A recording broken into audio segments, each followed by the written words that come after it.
খবর 24 সাথে আপনাকে স্বাগত। নতুন নতুন খবর জানার জন্য আমাদের চ্যানেলে চোখ রাখুন।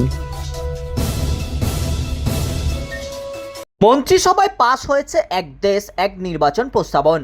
চলতি শীতকালীন অধিবেশনে পেশ হতে পারে এক দেশ এক নির্বাচন বিল। তবে কি শীঘ্রই বাস্তবায়ন হবে এক দেশ এক নির্বাচন? খবর বলছে বিল পাশ হলেও এক দেশ এক নির্বাচন বাস্তবায়ন হতে ঢের দেরি। সূত্রের খবর, প্রস্তাবনা অনুযায়ী 2034 সালের আগে বাস্তবায়িত হচ্ছে না এক দেশ এক নির্বাচন।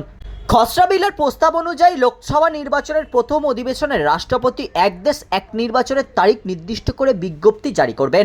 অর্থাৎ 2029 সালে লোকসভা নির্বাচনের পর নতুন সরকার গঠন হলেই তা সম্ভব।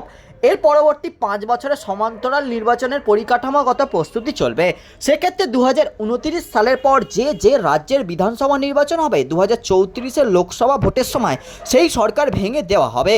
লোকসভা নির্বাচনের সঙ্গে বিধানসভার পরবর্তী 5 বছরের জন্য সমান্তরাল নির্বাচন হবে। যদি কোনো বিধানসভা বা লোকসভার মেয়াদ শেষের আগেই ভেঙে যায়, তাহলে অন্তর্বর্তীকালীন নির্বাচনে গঠিত সরকারের মেয়াদ অবশিষ্ট সময়ের জন্যই থাকবে।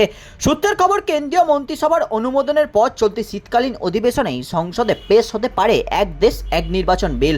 যদিও শুক্রবার বিজনেস অ্যাডভাইজারি কমিটির বৈঠকে এই বিল পেশ নিয়ে কোনো আলোচনা হয়নি। বিরোধীদের দাবি, আপাতত সংসদে এই বিল পেশ করা হলেও বিস্তারিত পর্যালোচনার জন্য বিল স্ট্যান্ডিং কমিটিতে পাঠানো হবে।